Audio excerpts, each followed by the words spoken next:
Picture this nightmare unfolding across Europe. You're a French conscript in 1812, just 17 years old, barely knowing how to load your musket. 3 months ago, you were working your father's farm. Now you're marching through Russian snow in broken boots, your feet black with frostbite, watching your friends freeze to death beside the road. You left France with an army of 600,000 men, the largest military force ever assembled in human history. Of every 12 men who crossed into Russia with you, only 2 will return alive.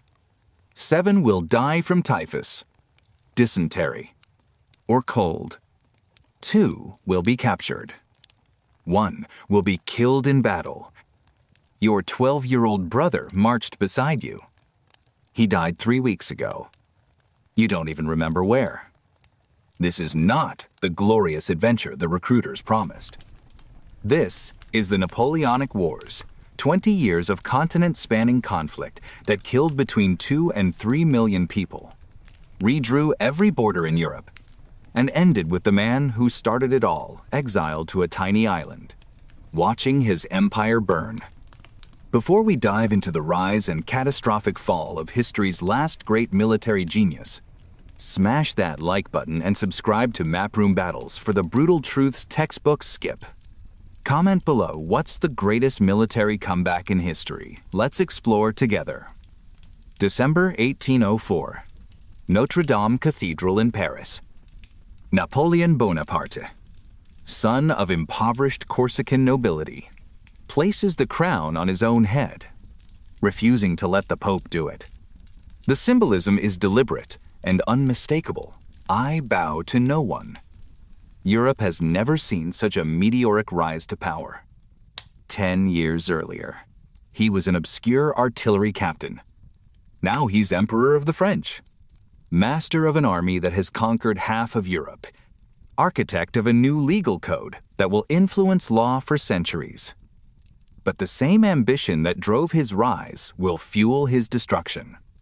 The wars that cleared his path to the throne will define his reign and ultimately destroy him. By 1805, France has been at war on and off for 13 years since the Revolution. Napoleon has assembled 180,000 men along the English Channel, planning to invade Britain.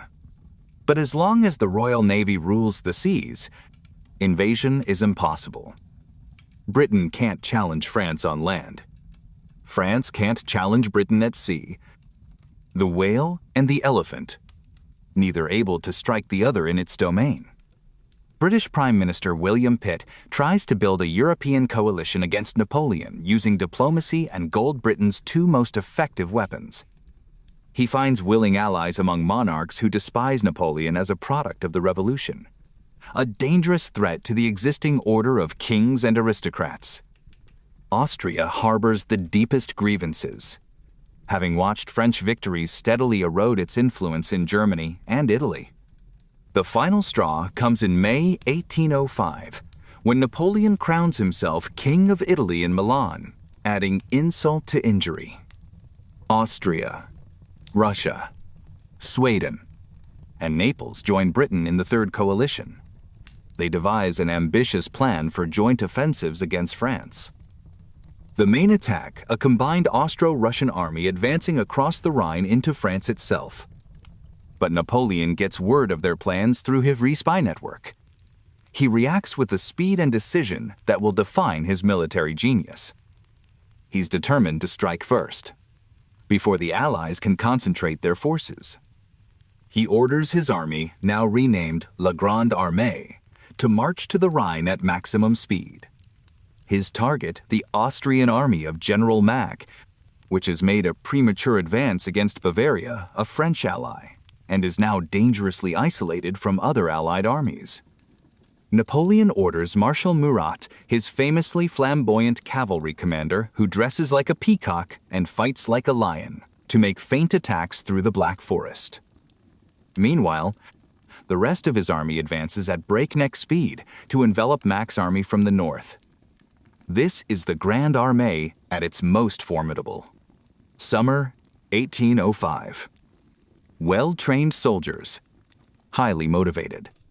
Regiments at full strength.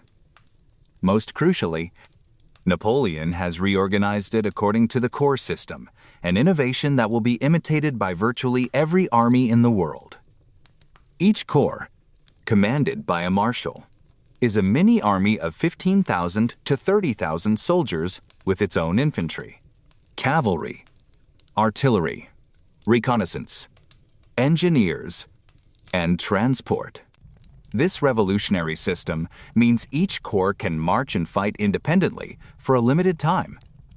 It allows Napoleon to break with old doctrine, which demanded keeping armies concentrated and advance with his corps widely dispersed along multiple roads.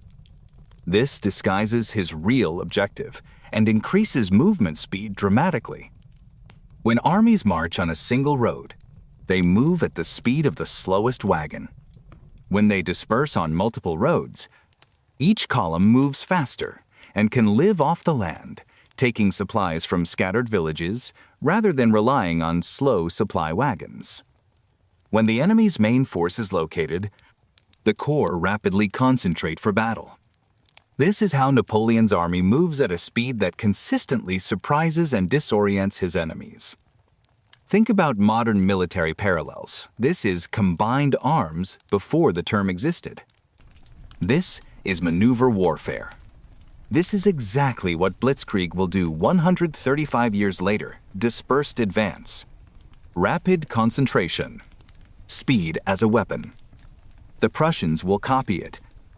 The Germans will perfect it. The Soviets will study it. Even today, every military in the world organizes around similar principles, self-contained units that can operate independently, but mass for decisive battle. General Mack doesn't realize the danger until it's too late. He thinks Napoleon is still organizing in France. He's wrong. Napoleon's fast-moving corps cross the Danube River behind him and surround his entire army in a matter of days. Mack launches a series of poorly coordinated counterattacks. His soldiers fight desperately, but they can't break out of the trap. The Iron Ring tightens. Mack desperately hopes that Kutuzov's Russian army can arrive in time to save him. But the Russians are still 160 miles away, struggling through terrible roads. October 19th, 1805. At Ulm, just 6 weeks into the war, Mack surrenders his entire army to Napoleon. The French take nearly 60,000 Austrian prisoners without fighting a major battle. Napoleon has struck his first devastating blow against the Third Coalition through maneuver alone. Russian General Mikhail Kutuzov is an experienced and wary commander, far more cautious than the impulsive Mack. His army has just completed a brutal 900-mile march from Russia. When he hears of the Austrian surrender at Ulm, he knows immediately that facing Napoleon alone would be suicide. He orders an immediate retreat eastward. Napoleon pursues relentlessly. The Russians fight several sharp rearguard actions buying time, slowing the French advance, but never committing to a major battle they can't win. They can't save Vienna. The Austrian capital falls to French troops on November 12th. But Kutuzov slips away to Olmütz in today's Czech Republic, where he's joined by massive reinforcements, as well as Emperor Alexander of Russia and Emperor Francis of Austria arriving in person to oversee the campaign. Napoleon is furious that Kutuzov escaped the trap. By now, his own army is exhausted and far from home. With winter rapidly approaching, he desperately needs to force a decisive battle quickly, before weather and logistics destroy his advantage. Fortunately for Napoleon, the overconfident 27-year-old Russian Emperor Alexander seeks the glory of battle. He overrides the concerns of his veteran commander Kutuzov, who counsels patience. With the Allied army closing in, Napoleon orders his corps to rapidly concentrate on a battlefield he has carefully selected near the town of Austerlitz. He personally oversees the dispositions of his army late into the night, checking positions, issuing orders, making sure every detail is perfect. Then he grabs a few hours of sleep beside a campfire, wrapped in his gray greatcoat. Dawn will mark the first anniversary of his coronation as emperor. It promises a battle that will either make or break his young empire. December 2nd, 1805. The morning is cold and bright, with heavy mist blanketing the battlefield. Two armies of nearly equal size, about 73,000 French against 85,000 allies, face each other across a 7-mile-wide battlefield. But the allies hold the critical high ground of the Pratzen Heights, a commanding plateau in the center of the battlefield. Napoleon's position looks weak. His right flank is thinly stretched. Marshal Davout's Third Corps is still marching to the battlefield and hasn't arrived yet. From the heights, the Allied commanders see Napoleon's vulnerability and plan. Accordingly, a large-scale attack from the Pratzen Heights will steamroller the French right flank, then swing around to envelop Napoleon's entire army against the lakes to the north. What they don't know what Napoleon is counting on is that his weak right wing is deliberate bait. He wants them to abandon the heights. Once they commit to attacking his right, he'll launch his own devastating counterattack on the now weakened Pratzen Heights, cutting the Allied army in half. It's a brilliant, audacious plan that relies on three things going exactly right. One correct prediction of Allied movements. Two, the speedy arrival of Davout's corps on his right. And three, a perfectly timed counterattack. If any of these fails, Napoleon's army will be destroyed. The battle begins around 7 a.m. Austrian troops of General Kienmeyer's advance guard clash with French defenders in the village of Telnitz on Napoleon's right flank. The French fight stubbornly and bravely, despite overwhelming odds. A single French battalion, 600 men, holds off 5,000 Austrians for precious hours. But gradually, inevitably, they're forced back. The Allies have numerical superiority. They should be rolling over the French right.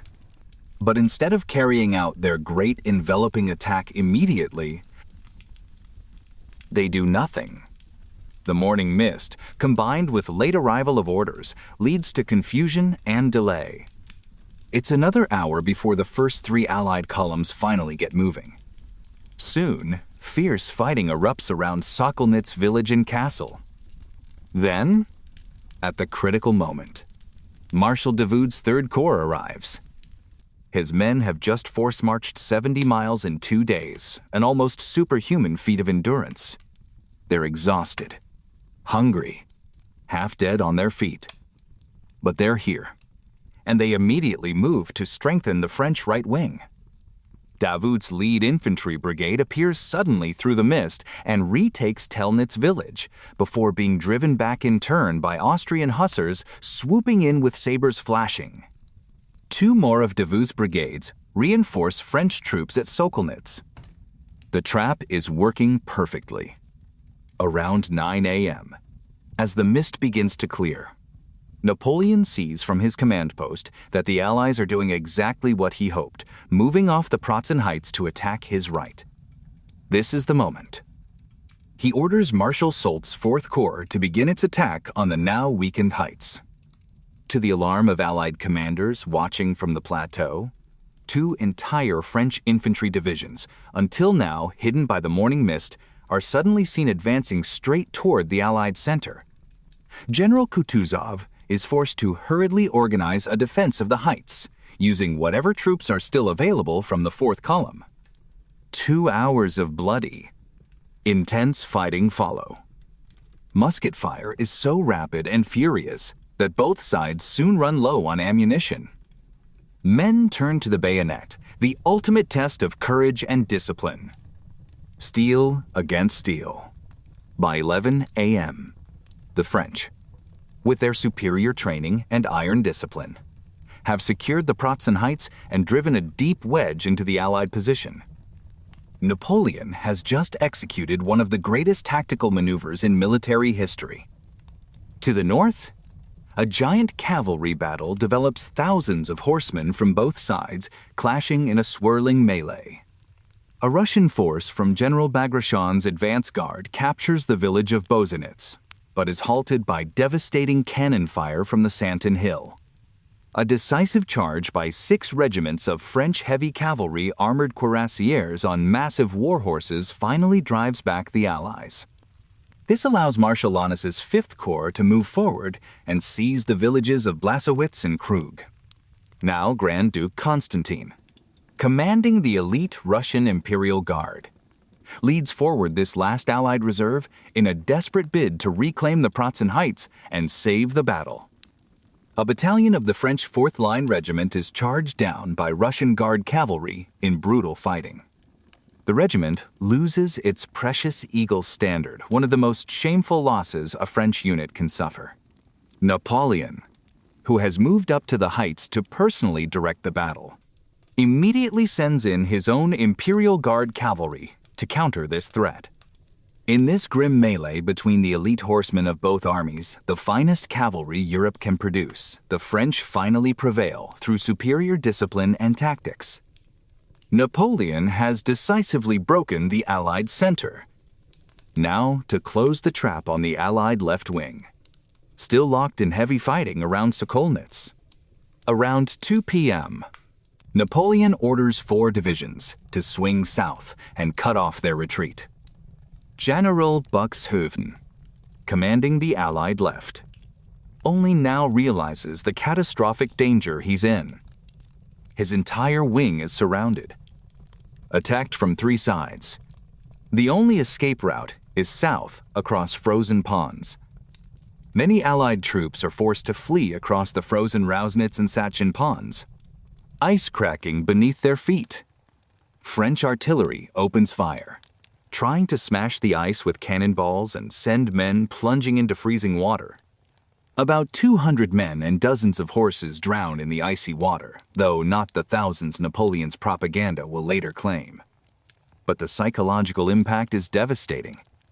The Allied army is not just defeated, it is humiliated, shattered, destroyed as a fighting force. The French emperor has won a brilliant, crushing victory at Austerlitz. His army has taken more than 10,000 prisoners and captured 45 enemy standards, the ultimate symbols of military defeat. Thousands of dead and wounded from all sides litter the 7-mile battlefield. Many are left untended for days in the cold, screaming for water, for their mothers, for death. The Battle of Austerlitz, known as the Battle of the Three Emperors, is a crushing blow to the Third Coalition. As Russian forces retreat back to Russia, Emperor Francis I of Austria is forced to accept a humiliating settlement. He agrees to pay a 40 million franc indemnity and give up significant territory in exchange for peace.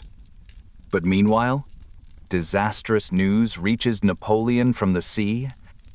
At Cape Trafalgar, off the coast of Spain, British Admiral Lord Nelson has masterminded a complete naval victory over the combined Franco-Spanish fleet. Nelson dies in the battle shot by a French marksman, but his sacrifice ensures British naval dominance, not just for the rest of the Napoleonic Wars, but for the next 100 years. Britain, master of the sea. Napoleon, unbeatable on land. The whale and the elephant, neither able to challenge the other in its domain? Modern parallels abound. Think about Austerlitz as the perfect execution of maneuver warfare. This is what Patton studied. This is what Rommel studied. Draw the enemy where you want them. Hit where they're weak. Exploit success ruthlessly. Think about the bait tactic, deliberately weakening your right to lure the enemy into a trap. This is Hannibal at Cannae. This is every successful double envelopment in history. Sacrifice a piece to win the game.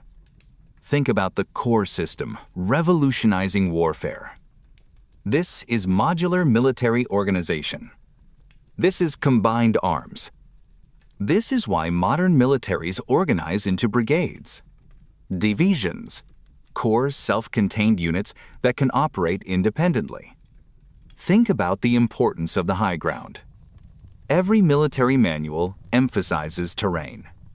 Whoever holds the Pratzen Heights controls the battlefield. This is Gettysburg's Cemetery Ridge. This is Rorke's Drift. Geography is destiny. Think about cavalry as a decisive weapon. In 1805, heavy cavalry can still change battles. By 1918, cavalry is obsolete. Technology determines tactics. Tanks replace horses. Think about the fog of war, literal fog. Morning mist hiding troop movements. Even today with satellites and drones, weather affects combat. Desert storms, sandstorms. Vietnam rain. Think about forced marches. Davout's 70 miles in 2 days saved the battle. Logistics and endurance matter as much as tactics. Amateurs study tactics. Professionals study logistics. Think about the Eagle Standard. Losing your unit's flag is ultimate shame. This is capturing enemy colors. This is the Confederate flag at Gettysburg. Symbols matter in war. Think about intelligence failures the Allies didn't know Napoleon's true strength or intentions. Every intelligence failure, from Pearl Harbor to 9/11, traces to the same problem, seeing what you expect rather than what's there. Think about coalition warfare challenges. Austria and Russia struggled to coordinate. NATO faces the same issues. Multinational command is complex. Different languages, different cultures, different objectives. Think about young leaders making mistakes. 27-year-old Alexander overruling experienced Kutuzov. Youth and ambition versus experience and caution. Every war has this tension. Okay. Mình tiếp tục từ PH Nam đến PH Nam. 14 theo đúng chuẩn. Bạn yêu cầu đổi toàn bộ chữ số chữ. Và mỗi PH nền đúng 2 đoạn. Giữ nguyên nội dung. PH nầm 14 vẫn dừng đúng chỗ, bạn gửi bị cắt.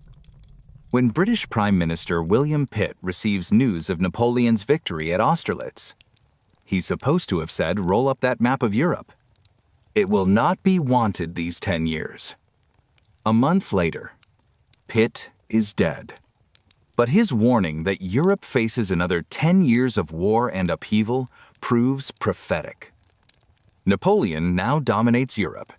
Able to hand out kingdoms like candy, he sends an army to overthrow the King of Naples and gives the throne to his brother Joseph. Another brother, Louis, becomes King of Holland. His German allies, Bavaria and Württemberg, are elevated to kingdoms. Napoleon makes himself protector of the Confederation of the Rhine, a new alliance of German states that will contribute 60,000 troops to his army. In recognition of this new reality, Emperor Francis of Austria formally dissolves the Holy Roman Empire, founded by Charlemagne 1,000 years before, but now utterly without influence or purpose. But in summer 1806, all eyes turn to Prussia. The Prussian king, Frederick William III, regards Napoleon with deep mistrust. He was about to join the coalition against France when news arrived of the disaster at Austerlitz. He's heavily influenced by his wife, the celebrated Queen Louise, who detests Napoleon. She leads the influential war party at the Prussian court. Matters come to a head over Hanover, a German state belonging to British King George III, occupied by the French, given by Napoleon to Prussia as compensation for territorial changes. Now the Prussians learn that Napoleon has secretly offered to give Hanover back to Britain in exchange for peace. Frederick's advisors persuade him that war is the only honorable course. But Prussia makes a catastrophic strategic blunder, sending an ultimatum to Napoleon without consulting allies in the Fourth Coalition. Russian and Swedish forces are too far away to help. Prussia will face Napoleon's Grande Armée with just tiny Saxony for support. In 1806, The Prussian army has a fearsome reputation, dating back 50 years to the reign of Frederick the Great. Napoleon, a student of military history, regards it with genuine respect. But Prussia's army has been allowed to rest on its laurels for decades. Its generals are old, many in their 60s and 70s. Staff work is hindered by bureaucracy and personal rivalries. Movements are ponderous and predictable. Prussian soldiers can still be relied upon to fight with pride and determination. Prussian cavalry is regarded as among the best in Europe. But the army's tactics are 50 years out of date. October 1806. Napoleon invades Saxony with an army of 166,000 men and 256 guns. Advancing in 3 columns, the French cross the mountain forests of the Thüringer Wald along roads carefully reconnoitered by scouts and spies. Napoleon intends to threaten Leipzig and force a decisive battle with the Prussian army, which he believes is near Gera. The Prussians are actually further west, concentrating near Erfurt on the west bank of the River Saale. The Duke of Brunswick, commanding the Prussian army, hopes to threaten the flank of Napoleon's advance. But wrong-footed by the speed of the French advance, he orders a retreat north to find a new defensive line. October 10th, at Saalfeld, Marshal Lannes's 5th Corps clashes with a Prussian advance guard commanded by Prince Louis Frederick, the king's cousin. The Prussian force is routed. Prince Louis himself is killed in personal combat with a quartermaster of the French 10th Hussars, a shocking loss for Prussian morale. 3 days later, Lannes makes contact with a large Prussian force near Jena and sends urgent news to Napoleon. The French Emperor, believing he has found the main Prussian army, rapidly issues orders for his corps to concentrate for battle at Jena. He orders Bernadotte's 1st Corps and Davout's 3rd Corps to cross the Saale and fall on the Prussian flank from the north. But Napoleon is wrong. Lannes faces a 35,000-strong Prussian rearguard commanded by General Hohenlohe. The main Prussian army, 52,000 men under the Duke of Brunswick, is further north, moving straight into the path of Davout's 3rd Corps. What follows on October 14th, 1806, is one of the most remarkable double battles in military history. At Jena, Napoleon with 96,000 men will fight Hohenlohe's 35,000. At Austerlitz, 12 miles to the north, Davout with just 27,000 men will face the main Prussian army of 52,000, outnumbered almost 2 to 1. The Battle of Jena begins at 6:30 a.m. in thick fog. Marshal Lannes's 5th Corps already has a toehold on the plateau west of the town. His first task, drive back the Prussians and win room for the rest of the French army to deploy. His infantry leads the way. Fierce fighting breaks out for the villages of Cospeda, Closewitz, and Lützeroda. Meanwhile, Augereau's 7th Corps advances through a ravine, emerging onto the plateau on Lannes's left flank. Soult's 4th Corps climbs steep tracks to form on his right. Napoleon joins Lannes in the center, personally organizing a 25-gun battery to support the attack on Viersen-Heiligen village. The village is won, then lost to a determined Prussian counterattack. On the right, around 10 a.m., Soult's infantry secure Closewitz, but are counterattacked on their right flank near Rödigen. A decisive charge by Soult's light cavalry drives off the Prussians, routing their infantry and capturing 2 enemy colors. As 6th Corps begins arriving, its commander, Marshal Ney, fearless but impetuous, ignores orders and dives into the fighting around Viersen-Heiligen. He becomes briefly cut off by a Prussian counterattack and has to be rescued by Guard cavalry. General Hohenlohe is expecting reinforcements 15,000 more troops under General Ruschel. Until they arrive, he remains largely inactive, shoring up his line with limited counterattacks. But he has run out of time. Napoleon began the day with just 25,000 men. By 12:30 p.m., a steady stream of reinforcements has brought his strength up to 96,000. As the emperor rides past the Imperial Guard, one young soldier, eager for action, calls out forward. Napoleon stops, demands to know who spoke, then rebukes the soldier as a beardless youth who should not offer advice until he too has commanded in 30 battles. But the moment has arrived. The Guard, to its frustration, remains in reserve. But Napoleon orders all other corps forward in a general attack. The Prussian army begins giving ground. At first, it keeps discipline, but then disintegrates into a general rout. Murat's cavalry are launched in pursuit, riding down and sabering hundreds of fleeing Prussians. General Ruchel's 2 divisions finally arrive at the worst possible moment. They briefly hold up 5th Corps' advance but are soon outflanked, broken up by cannon fire, and charged down by French cuirassiers. Meanwhile, 12 miles to the north near Austerlitz, Marshal Davout is marching southwest, expecting to fall on the Prussian left wing at Jena. Instead, he encounters the Duke of Brunswick's main Prussian army, heading north to take up new positions.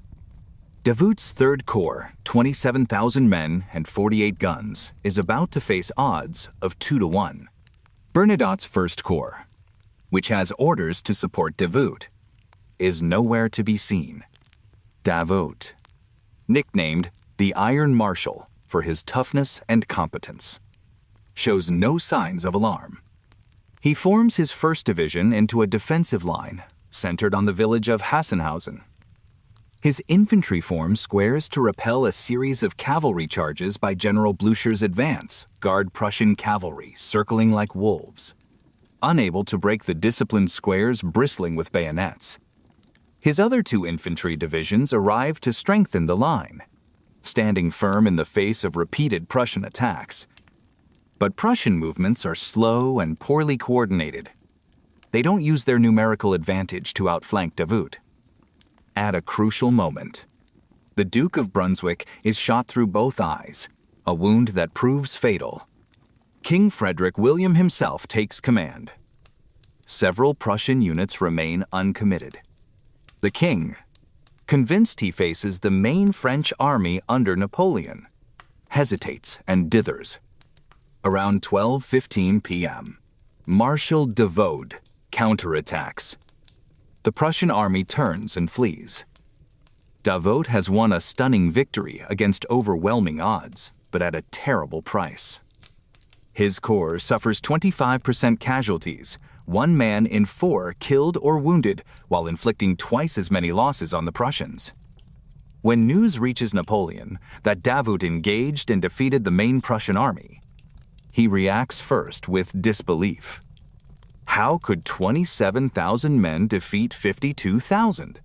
Then he heaps praise upon the Iron Marshal, later awarding him the title Duke of Auerstedt. Marshal Bernadotte, in contrast, is nearly court-martialed for failing to support Davout. His 1st Corps marched between the 2 battlefields, hearing the guns from both directions. But Bernadotte, cautious to the point of paralysis, did nothing. Napoleon's army begins a masterful pursuit of the beaten Prussians, giving them no time to regather strength or reorganize. 2 weeks after the twin battles, Napoleon's troops, led by Davout's heroic 3rd Corps, enter Berlin. The next day, General Hohenlohe surrenders at Prenzlau. At Lübeck, General Blücher and 20,000 Prussians are driven out of the city in heavy fighting and forced to surrender. 25,000 Prussians besieged at Magdeburg surrender to Marshal Ney. Prussia's army has been devastated by a Napoleonic blitzkrieg. In just 33 days, Prussia loses 20,000 dead, 140,000 prisoners, 800 guns, and 250 standards. It is a humiliation that proud Prussians like General Blücher will neither forget nor forgive. But unlike Saxony, King Frederick William refuses to make peace with Napoleon. He continues to hold out in East Prussia, trusting in approaching Russian armies to rescue his kingdom.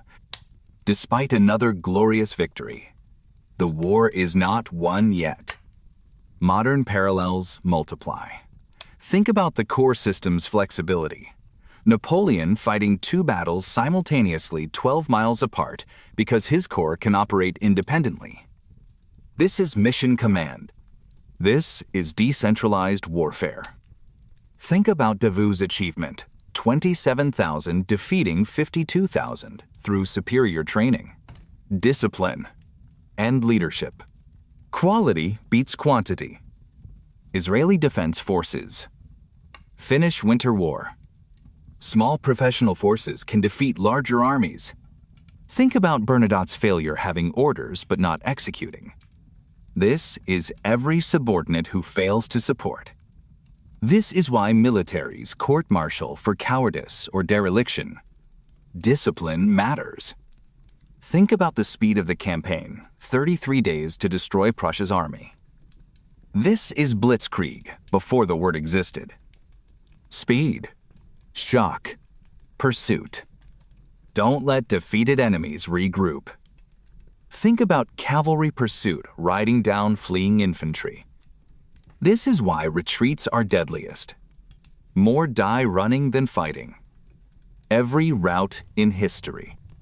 Think about capturing Standards, 250 flags lost. This is ultimate military humiliation. Unit pride destroyed. Think about the generational divide, old Prussian generals fighting with outdated tactics. Every military resists innovation. Cavalry versus tanks. Battleships versus carriers. The last war's tactics fail in the next war. Think about the myth versus reality, Prussia's fearsome reputation versus actual capability. Reputation isn't reality.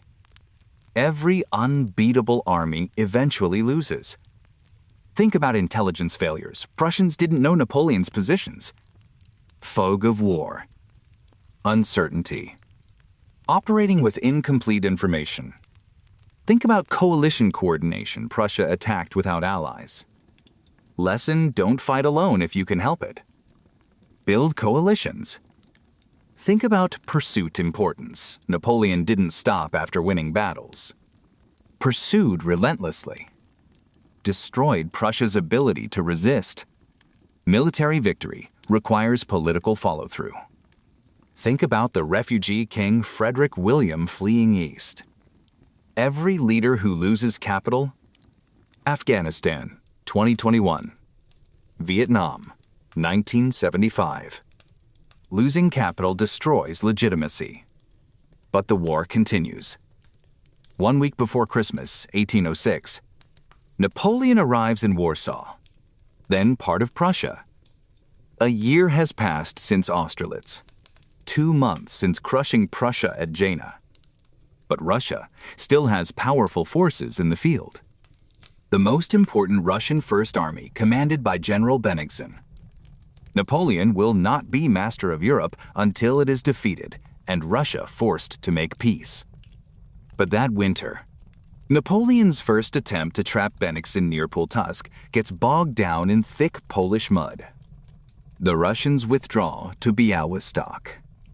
The French army, half-starved and frozen, is ordered into winter quarters. In Warsaw, Napoleon begins his famous affair with young Polish noblewoman Marie Walewska. Poland has been erased from the map by its neighbors, Russia, Austria, and Prussia in a series of brutal partitions. The final partition in 1795 wiped Poland completely off the map. Now Polish patriots look to Napoleon as their potential savior, praying his victories will lead to Poland's rebirth. Marie Walewska becomes Napoleon's mistress to further this cause a personal sacrifice for national survival. Ordinary French soldiers have little love for Poland. It's impoverished, freezing cold, and they desperately miss home. Desertion rates soar. There are even 100 recorded cases of suicide soldiers who would rather die than continue. Marshal Ney, commanding 6th Corps, sends patrols toward Heilsberg, looking for better quarters for his freezing men. What they find Russian and Prussian soldiers on the move. They've stumbled into a surprise winter attack by Bennigsen. Napoleon quickly lays a trap for the Russian army. He orders Ney and Bernadotte to retreat, luring Bennigsen west. Meanwhile, he leads the rest of the army north to fall on Bennigsen's flank and rear. But the Russians capture a French courier carrying Napoleon's orders to Bernadotte. Bennigsen gets wind of the trap just in time and begins a hurried withdrawal. 5 days of relentless marching follow, with Murat's vanguard nipping at Russian heels the entire way. Despite furious assaults on the Russian rearguard ably commanded by Prince Bagration, one of Russia's finest generals, the French cannot break through. The pursuit continues even as temperatures plummet below freezing. To the north, Ney shadows Lestocq's Prussian Corps. Soult's 4th Corps follows the Russian rearguard to the small East Prussian town of Eylau. February 7th, 1807. Afternoon. Soult's troops advance up the icy road to Eylau. They find it held by General Barclay de Tolly's Russian division, entrenched along fences, ditches, and barricades. Just before dusk, confused combat begins around the town's cemetery, fighting among the gravestones. Agrim Omen. More and more troops are sucked into bitter fighting. The French take the cemetery with a bayonet charge. Then they have to hold it against a determined Russian counterattack led by Barclay himself, who is seriously wounded by grape shot. Vicious street fighting continues well into the night. The French ultimately prevail, but at the cost of 4,000 casualties on each side. Soldiers and officers alike are astonished by the savagery of the engagement. As darkness falls, temperatures drop dramatically. Many of the wounded freeze to death where they have fallen, their blood turning to ice. The French ransack Eylau for food and firewood. Many Russian soldiers have to sleep in open fields, wrapped only in their greatcoats, forbidden to light fires that might give away positions. That night, Napoleon's greatest concern that the Russians will slip away under cover of darkness, robbing him of the decisive battle he craves. He need not have worried. Bennigsen is done running. Here at Eylau, the Russians will make their stand. Before dawn, Napoleon is on Eylau's cemetery knoll, trying to make out Russian lines through his telescope. He's surprised by what he sees: 67,000 Russians packed into 2 great lines along a 3-mile front, with well-defended villages anchoring both flanks. Open ground lies between the armies, providing a clear field of fire for Bennigsen's 400 guns, a huge concentration of artillery. Napoleon has Soult and Augereau's depleted corps, plus the Imperial Guard and Murat's cavalry reserve, just 45,000 men and 137 guns. But he's expecting Davout's 3rd Corps, 15,000 men, to arrive at any moment in perfect position to fall on the Russian flank.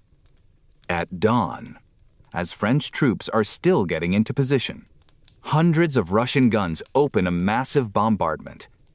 In Eylau, there is chaos as round shot crashes through buildings and tears through men. French guns soon answer in kind.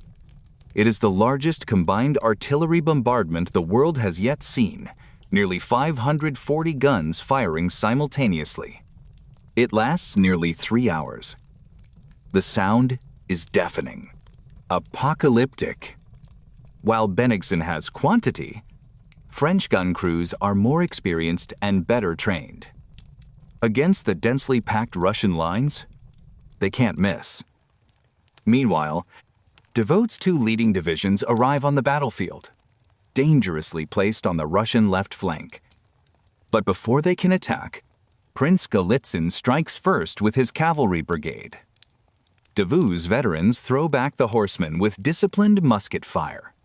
Golitzyn's charge buys time for General Bagavout to reorganize his defensive line to face this new threat. When the Iron Marshal attacks around 8 a.m., he finds the enemy entrenched on a ridge with formidable artillery support. Davout's lead division is mauled, suffering 1,500 casualties as it's thrown back. This check alarms Napoleon. He fears the Russians might withdraw before his trap can close. It is, he decides, the battle's critical moment. Orders fly out to Marshal Augereau's 7th Corps and General Saint-Hilaire's division. They are to launch a frontal attack against the enemy's center. At all costs. The Russians' escape must be prevented. The 49-year-old Marshal Augereau has been with Napoleon since his first command in Italy and the brilliant 1796 campaign. But he is deeply unwell that morning. Fever, illness, exhaustion. At Tenam, strapped to his horse so he won't fall off, he leads forward the 12,000 troops of 7th Corps, just as heavy snow begins to fall. With visibility down to a few feet, Augereau's divisions drift off course straight into the murderous artillery duel raging in the center. French and Russian cannonballs tear through their ranks. Men fall in windows. Entire companies disappearing in explosions. Augereau's men push on doggedly through the blizzard. But as they near the Russian line, the snowstorm suddenly lifts. One division finds itself facing 70 Russian guns at a range of just 30 yards. Seconds later, its forward ranks are obliterated by Russian canister tin cans filled with iron balls, turning cannons into giant shotguns. Another French division breaks through the enemy line, only to be surrounded on 3 sides by Russian bayonets and annihilated. Augereau's horse is killed under him, leaving him badly injured. As survivors of his corps stumble back through the snow, Russian cavalry and infantry surge forward. Units are overrun. Entire regiments swallowed up. Order and discipline collapse. One of the few units to maintain order, the 14th Infantry, nicknamed the Brave for its heroic role at Rivoli 10 years before. But now they are outnumbered and surrounded. The regiment resists bravely, but is cut to pieces, suffering 75% casualties and losing its Eagle standard. In just 30 minutes, the Russians inflict 5,000 casualties on Augereau's 7th Corps. Effectively, it has ceased to exist. It is one of the worst battlefield disasters of the Napoleonic Wars. For the French, Eylau is no longer a fight for victory, but a desperate struggle for survival. From Eylau's cemetery knoll, Napoleon watches the catastrophe engulfing Augereau's corps. He knows he must stabilize the situation immediately and buy time for Davout's corps to arrive in full force. So the emperor turns to Murat and his large cavalry reserve. It is a desperate gamble. The horses are tired and suffering from the cold. They'll be outnumbered and unsupported by infantry. But the flamboyant, apparently fearless Marshal Murat is undaunted. He assembles 40 squadrons of cavalry, 5,000 dragoons and cuirassiers, and leads them forward personally. So begins one of the legendary cavalry charges of the Napoleonic Wars. Unable to move faster than a walk due to terrible conditions, Murat's cavalry nevertheless presents a formidable wall of men, horses, and steel. General Grouchy's dragoons, in the lead, drive back the advancing Russians. De Hautpoul's steel-clad cuirassiers then thunder forward on their giant horses. Finding a gap between 2 Russian divisions, they use it to pry open the enemy line. With seemingly unstoppable momentum, the riders surge forward. But it cannot last. As they near Bennigsen's headquarters, a Russian battery blasts French horsemen with canister. De Hautpoul himself is mortally wounded. French momentum is lost. As the Russian counterattack begins, Murat orders his squadrons to regroup and pull back. He almost doesn't make it. The Russian 4th Division has moved to block his escape. Seeing this, Napoleon orders Marshal Bessières to lead forward the elite Guard cavalry, 2,000 of the finest cavalry in Europe. To cheers of Vive l'Empereur, they advance into the whirling mass of shot and snow. When Colonel Leipzig sees his men ducking cannonballs, he calls out, "Heads up! By God, those are bullets, not turds." The chasseurs of the Guard charge down the first Russian infantry square they meet, scatter enemy gunners, and cut out a path for Murat's retreating squadrons. The French charge at Eylau will go down as one of the boldest, most desperate military maneuvers of the age. Losses are terrible in men and horses, but it succeeds in its mission. The Russian advance has been stopped in its tracks, and initiative has swung back to Napoleon. Marshal Davout's 3rd Corps, the famed heroes of Austerlitz 4 months before, has now arrived in sufficient force to launch a full-scale assault. Anticipating this, Bagavout withdraws to a new defensive line on the Kriege Berge, a dominating height perfect for artillery. 2 hours of chaotic fighting follow, with every French advance challenged by fierce Russian counterattacks. But supported by dragoons and Saint-Hilaire's division, 3rd Corps slowly grinds down the enemy. Bennigsen is forced to send in his last reserve, Kamensky's 14th Division. Supported by cavalry, it drives the French from Klein-Sausgarten and across the fields beyond, until its own advance is checked by French artillery. When Davout resumes his attack at 3 p.m., the Russian line buckles. The Kriege Berge is taken. So too is Bennigsen's headquarters at Ochlappen. Bennigsen scrapes together enough units to improvise a new defensive line. But French guns, hauled up to the Kriege Berge, open devastating fire. French pressure is irresistible. The Russian flank will surely collapse at any moment, handing Napoleon the decisive victory he desperately seeks. All that's required is one final push. Early that morning, Bennigsen sent urgent orders to Prussian General Anton von Lestock to join the main army as quickly as possible. Although nearly 70 years old, Lestock is still energetic. He's assisted by a highly capable Chief of Staff, Colonel Gerhard von Scharnhorst, who will later reform the Prussian army. Lestock's corps, 9,000 men, is 8 miles northwest of Eylau, closely watched by Marshal Ney's 6th Corps, which has orders to prevent the Prussians linking up with the Russians at all costs. But by force-marching his troops along frozen, hilly country roads, Lestock is able to bypass Ney's blocking force. To Bennigsen's joy, by early afternoon, the Prussians have reached Schmaditten. With his left flank crumbling, there is no time to lose. At 4 p.m., Lestock's Prussians charge forward. By now, Davout's men have been marching and fighting for many hours and are utterly spent. They manage a few ragged volleys before they turn and run. Russian cavalry follow in pursuit. Marshal Davout, with just one intact division left, prepares to make a stand on the Kriege Berge. The brave, he shouts to his men, will find a glorious death here. Fortunately for Davout, enemy attacks are poorly coordinated, and his 40-gun battery inflicts terrible losses. Around 5:30 p.m., as dusk falls, Ney's corps arrives in pursuit of the Prussians and takes Schladitten. This new threat forces Bennigsen to call off his attack on Davout.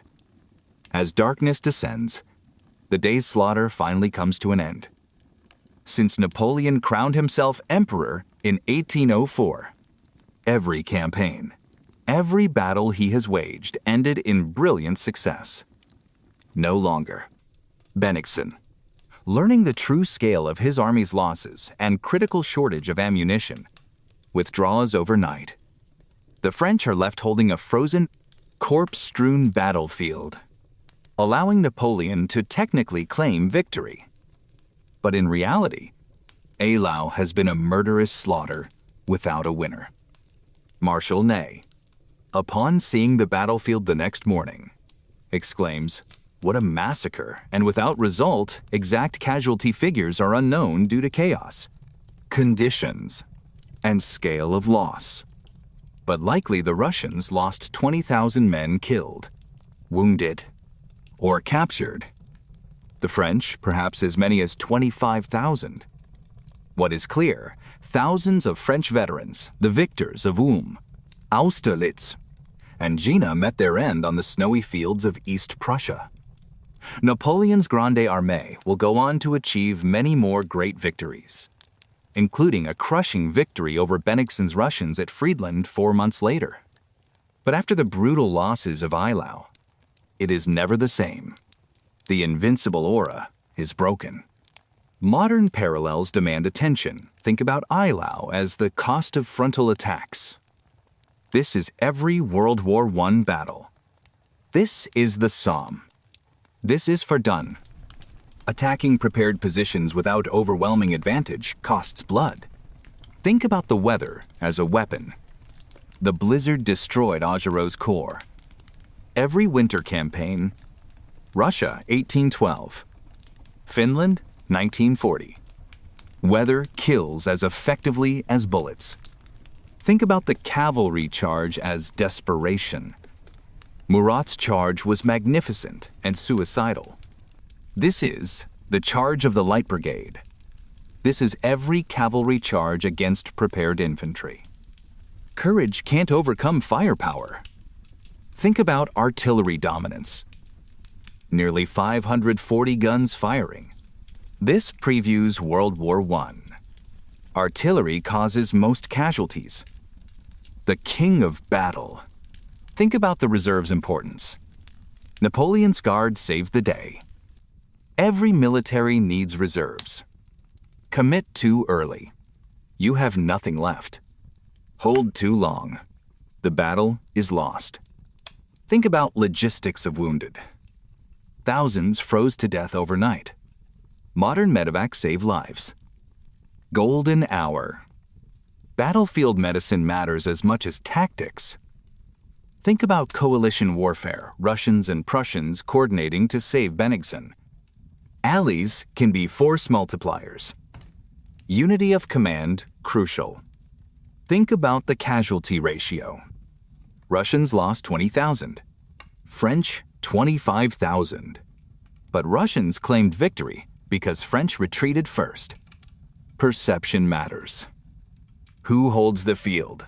Think about veteran losses. The 14th Infantry, the brave, destroyed. Elite units are irreplaceable. Once veterans die, they can't be replaced with conscripts. Think about commander exposure. Augereau wounded. De Hautpoul killed. Leaders who share danger earn loyalty. But losing commanders disrupts command and control. Think about the morale cost. Survivors of Eylau are traumatized. PTSD isn't modern. Soldiers carry psychological wounds. Think about winter warfare. Fighting in snow and cold requires different tactics. Equipment. Training. Specialized warfare. Think about artillery preparation. Napoleon's Grand Battery softened Russian lines. Every modern battle starts with artillery or air preparation. Suppress defenders before attacking. After Eylau, both armies seek time to rest and recover. Wellington advances in Spain. The Peninsular War becomes Napoleon's bleeding ulcer, a guerrilla conflict that cost 260,000 French lives over 6 years. 3/4 die from disease. But now we must leap forward to 1812. Napoleon's marriage to Austrian Princess Marie-Louise seems to secure his empire. He has just defeated Austria again at Wagram in 1809. His empire is at its greatest extent. But relations with Russia have cooled dramatically. Tsar Alexander resents French meddling in Poland, refused Napoleon's marriage proposal for his sister, and is flouting the continental system Napoleon's economic blockade against Britain. By 1811, both empires are preparing for war. Napoleon begins assembling the largest army Europe has ever seen, around 600,000 men, though less than half are French. The rest come from allied states across Europe: Polish, Saxon, Bavarian, Italian, Dutch, Croat, Spanish, Portuguese units, even contingents from Prussia and Austria, France's recent enemies and now uneasy allies. Some allied troops are as reliable as the French. Others are inexperienced, or, like the Prussians and Austrians, deeply reluctant to be there at all. On June 24, 1812, French troops begin crossing the Niemen River into Russian territory. The army is so large, the crossing takes 5 days. Napoleon's plan: attack north of the impassable Pripyat marshes and defeat Barclay's First Army while pinning Bagration's Second Army. Then swing south to trap Bagration. Napoleon expects the campaign to be over in 5 weeks. But the sheer size of the French army convinces cautious Barclay that retreat is his only option. Bagration, far more aggressive by instinct, is forced to agree. As they withdraw, they burn villages and crop scorched earth strategy to deny supplies to the enemy. In 4 days, Napoleon reaches Vilnius, but Barclay is gone. To the south, Napoleon's brother Jérôme fails to pin down Bagration. When Devote's corps swings southeast to trap Bagration, he has already withdrawn to safety. Jérôme, out of his depth and humiliated, resigns and returns to his kingdom. The campaign is already exposing serious flaws in Napoleon's plan. He has organized huge supply depots and transport units to feed the army, but wagons roll slowly along Russia's terrible roads, turned to rivers of mud by summer thunderstorms. The army has to make frequent stops to allow supplies to catch up. Bad news for catching the Russians, but needed relief for thousands of young conscripts not used to hard marching. Many drop out with exhaustion. Others desert. There are huge problems of command and control over this vast, multinational army, 3 times bigger than any Napoleon has commanded before. La Grande Armée, once famed for speed of maneuver, has become a lumbering beast. After pausing to rest and regroup at Vilnius, Napoleon resumes his advance. Barclay continues retreat to Vitebsk, hoping Bagration's Second Army can join him. But Davout blocks Bagration's path at Saltanovka, forcing him to make for Smolensk instead. At Vitebsk, Napoleon clashes with Barclay's rearguard. But once more, the Russians escape after setting fire to all stores. By end of July, Napoleon has advanced 250 miles into Russia, much further than planned. Long marches in extreme summer heat continue taking a heavy toll. Without fighting a major battle, the army has already suffered 20% casualties from exhaustion, illness, typhus, and dysentery. The army entered Russia with 250,000 horses, but they are now dying at a rate of 1,000 every day from exhaustion and lack of fodder. It's not just cavalry, horses dying, but the horses hauling transport wagons, making the supply crisis worse. This crisis in horsepower comes just as French light cavalry meets its match in Russia's Cossacks. Cossacks, self-reliant, proud, ruthless.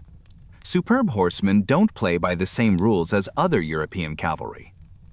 Every day they shadow Napoleon's army, swooping in on easy targets but melting into forests if attacked by stronger forces.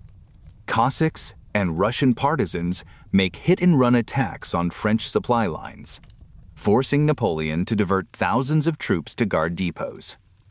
Alongside Russian light cavalry, they prevent French patrols from carrying out reconnaissance, meaning Napoleon often lacks good information about roads or enemy whereabouts. Napoleon stays 16 days at Vitebsk, resting troops and considering options.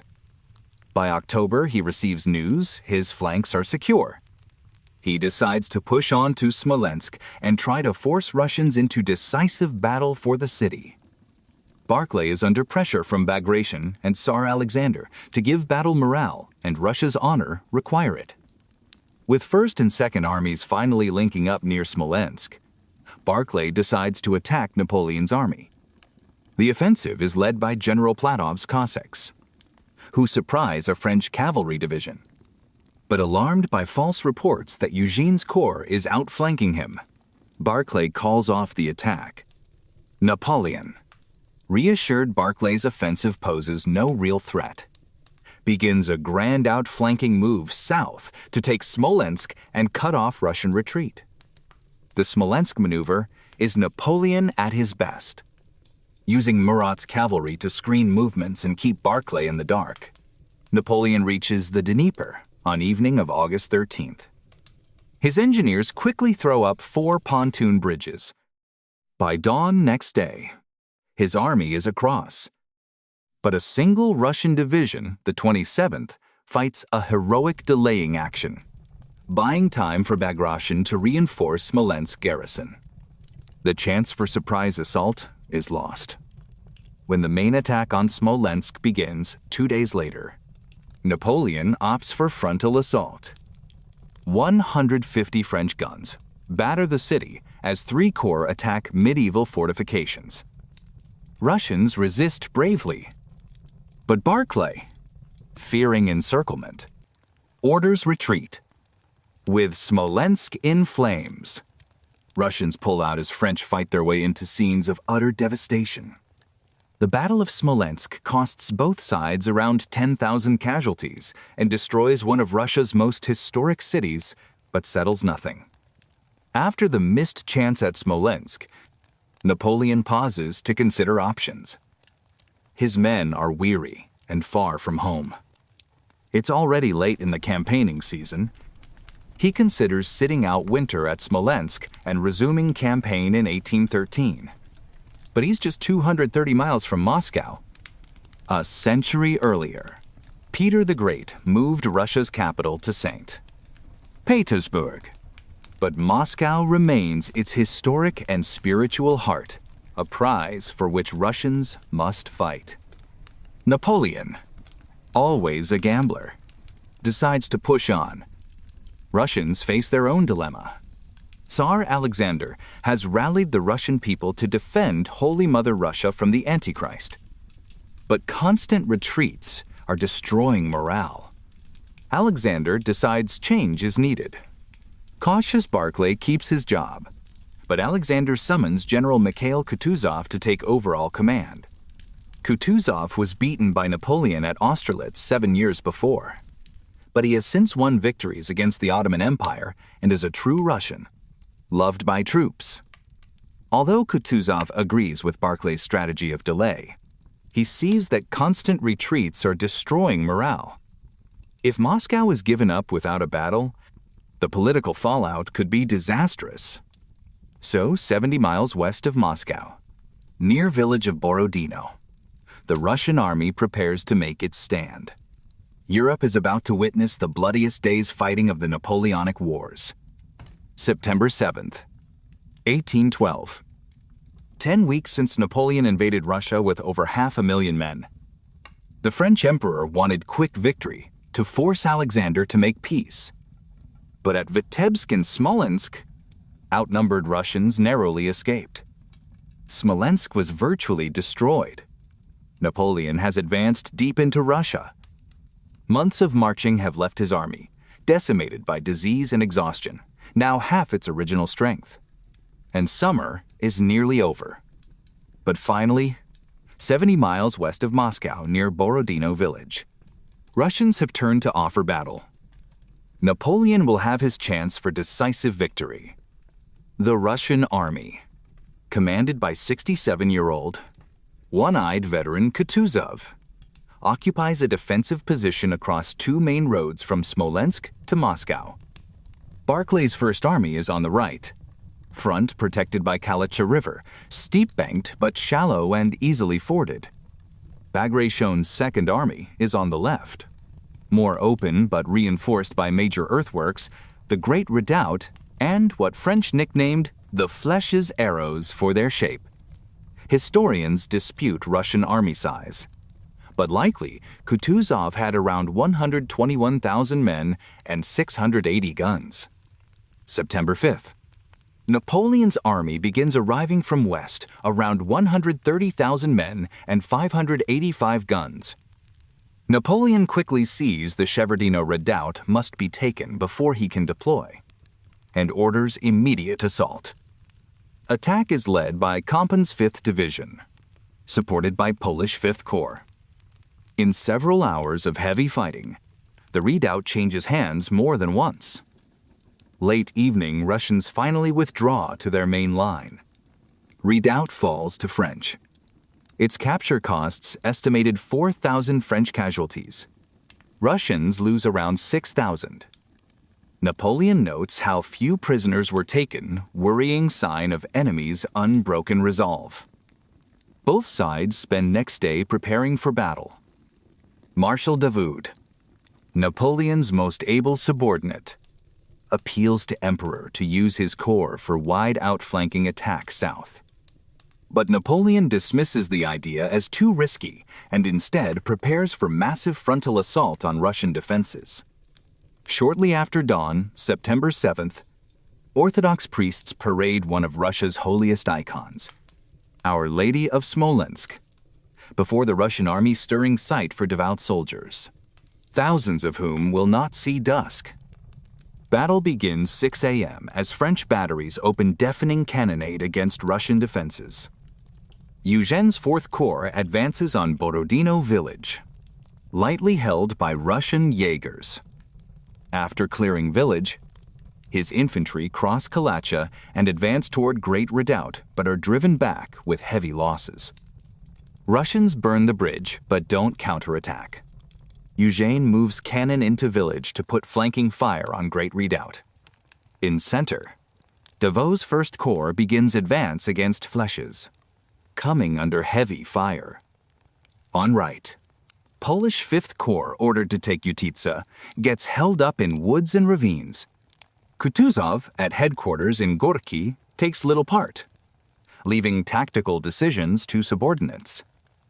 Barclay and Bagration, who spent summer arguing furiously over strategy, put differences aside.